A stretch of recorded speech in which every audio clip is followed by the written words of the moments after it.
홍시의 사열 라디오. 지금 시작합니다. 안녕하세요. 시댁의 가짜는 꼰대질에 지쳐서 이혼한 싱글맘이에요. 아이 둘을 혼자 키우는 게 쉬운 일은 아니지만 암덩어리 같은 남편이랑 시어머니까지 모셨으면 제명에 못 죽었을 거예요. 대학 졸업하고 직장 생활하면서 남들처럼 그냥 흐르는 대로 살고 있었습니다. 특별히 꿈이 있고 그런 건 아니었고 적금 들고 좋은 사람 만나면 결혼하겠지 그런 마인드였죠. 그러다 보니 30대가 되었고 주변 사람들은 하나둘씩 다들 결혼을 하더라고요.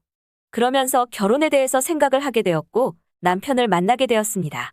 지금 다시 생각해보면 결혼이라는 게 해도 그만 안 해도 그만인데 왜 그렇게 조바심 내서 인생의 오점을 만들었는지 모르겠네요.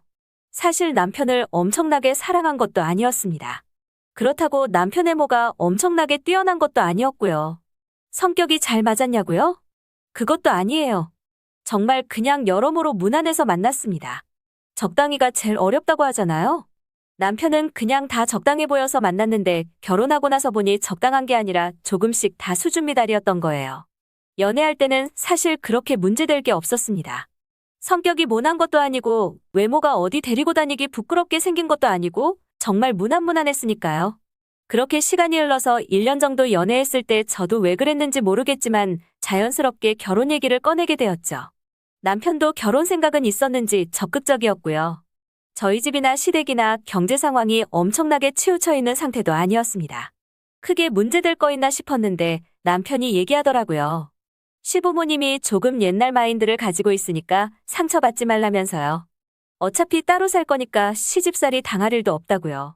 처음 시댁에 갔을 때부터 직접적으로 저를 갈구거나 괴롭힌 건 없었지만 말끝마다 여자는 어쩌고 남자는 저쩌고 하면서 남녀 역할에 대해서 교육해 주시더라고요. 들을 때야 고통스럽지만 그냥 한 귀로 듣고 한 귀로 흘렸습니다. 옛날에 집 보러 다닐 때 부동산 아저씨가 그러더라고요. 집도 직장도 배우자도 70% 만족하면 그냥 가는 거라면서요. 뭐든 100% 만족은 힘들다면서요. 별거 아닌데 되게 와닿더라고요. 아무튼 그래서 남편 정도면 70% 정도는 만족한다 싶었어요. 근데 이게 결혼을 하고 시간이 지날수록 만족도가 떨어지더라고요. 당연히 같이 살아본 적이 없었으니까요. 사실 집안일을 칼같이 나누는 게 어렵다 보니 처음에는 일찍 오거나 조금 여유 있는 사람한테 치우칠 수밖에 없었습니다. 그렇다고 누구 한 명한테 모든 집안일이 몰리는 그런 불상사는 없었죠. 하지만 어느 순간부터 집안일을 저 혼자 돌보고 있는 걸 알았습니다. 처음에는 남편에게 도와달라고 부탁을 했는데 어느 순간 투덜거리더라고요. 집안일은 여자가 하는 거 아니냐면서요. 그날 처음으로 크게 싸웠네요. 가정교육을 어떻게 배웠길래 저런 소리를 입 밖으로 내는 건지. 그러다가도 시댁 생각하면 남편의 저런 태도가 이해가 안 되는 것도 아니었습니다. 도대체 시어머니는 왜 그랬을까요? 본인도 여자면서 말이죠. 근데 모든 여자들에게 남존여비를 강요하는 건 또 아니더라고요. 10년 정도 되는 시간을 제가 시댁하고 척지고 살게 된 계기가 있었어요. 시댁에 가끔 안부 인사차 방문드리고는 했었습니다. 물론 그때마다 시어머니께서는 여자의 도리에 대해서 운운하시니 당연히 가고 싶지 않았어요. 하지만 누구나 그렇듯이 결혼 생활이라는 게 처음이다 보니 이 정도는 누구나 겪는 시집살이겠거니 생각하고 참고 버텨왔죠. 하지만 그해 추석은 정말 잊을 수가 없었습니다. 제가 첫 아이 임신 4개월쯤 됐을 때였을 거예요. 불행 중 다행으로 시댁은 절실한 종교생활 덕분에 제사나 차례는 지내지 않았습니다. 그 대신 다 같이 모여서 밥을 먹었죠. 시어머니랑 저랑 식사 준비를 하고 있으니 시누이도 와서 돕겠다고 하더라고요. 그러자 시누이 보고 오느라 고생했는데 앉아서 쉬라고 하더라고요. 자기 딸이니까 그러려니 했습니다. 시누이가 저보다 훨씬 가까운 거리에 살지만 뭐 어쩌겠어요. 그날도 그냥 모든 불합리한 상황을 다 참으며 한 끼만 먹으면 집에 간다는 생각으로 버텼습니다. 사위 들어오고 첫 추석이라면서 이것저것 많이 준비하시더라고요. 어디 가서 체력으로 안 밀리는데 그날은 정말이지 허리가 끊어지는 줄 알았습니다. 그렇게 식사 준비를 다 하고 밥을 먹으려고 하는데 정말 예상치도 못한 걸로 사람 서운하게 만들더라고요. 고기 반찬을 다 심해부 앞쪽으로 몰아두셨더라고요.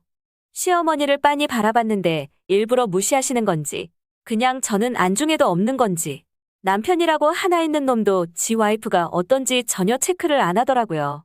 거기까지였으면 그냥 평소처럼 참고 밥 먹었겠죠.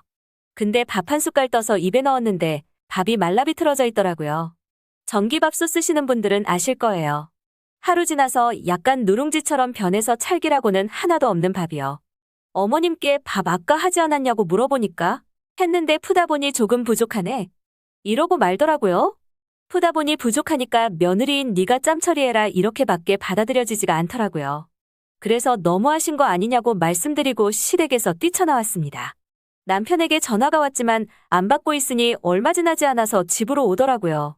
왜 그러냐길래 그동안 혼자 참아왔던 것들부터 해서 오늘 음식 준비며 고생이란 고생은 내가 다 했는데 고기 반찬은 심해부 앞으로 몰아주고 거기다가 나한테만 오래된 밥 주셨다고 설명해주면서 와이프한테 관심 좀 가지라니까 미안하다고는 하더라고요.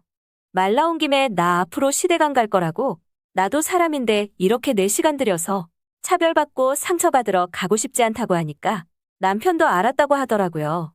그 이후로 명절이면 저희는 각자 집으로 향했습니다. 아이 데리고 다니는 게 쉽지 않았지만 그래도 시댁에 안 가니까 힘들다는 생각은 크게 안 들더라고요. 그렇게 시간이 흘러서 3년쯤 지났을 때였어요. 시아버지께서 췌장암으로 돌아가셨습니다. 크게 슬프거나 하지는 않았어요. 남들 얘기 들어보면 며느리 사랑은 시아버지라고 하는데 저희 시댁만큼은 예외였으니까요. 그때 둘째 임신하고 예정일 100일 정도 남았었는데 뒤에서 또 제 욕할까봐 예의상 조문 드리러 갔습니다. 시누이는 어색하게 오랜만이라며 축하한다고 인사하고 있는데 시어머니는 당연하단 듯이 왜 늦게 오냐고 빨리 와서 조문객 받으라고 하시는데 어처구니가 없더라고요. 그래서 그냥 부의금만 드리고 나왔습니다.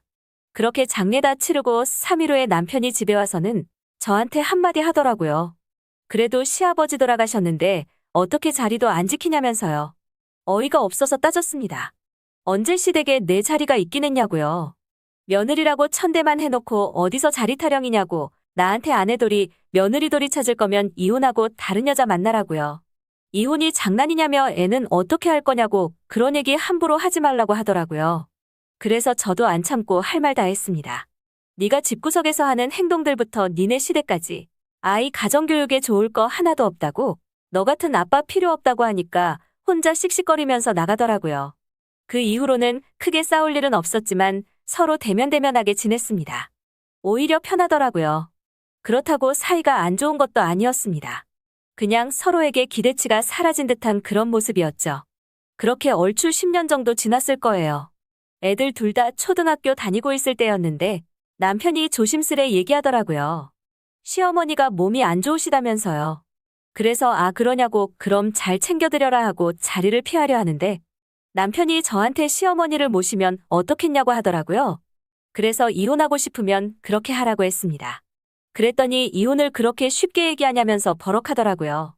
그래서 저도 내가 뭐가 좋다고 지금 이 나이에 미쳤다고 시어머니 수발 들게 생겼냐고 그렇게 애지중지 챙기던 사위한테 부탁하시지.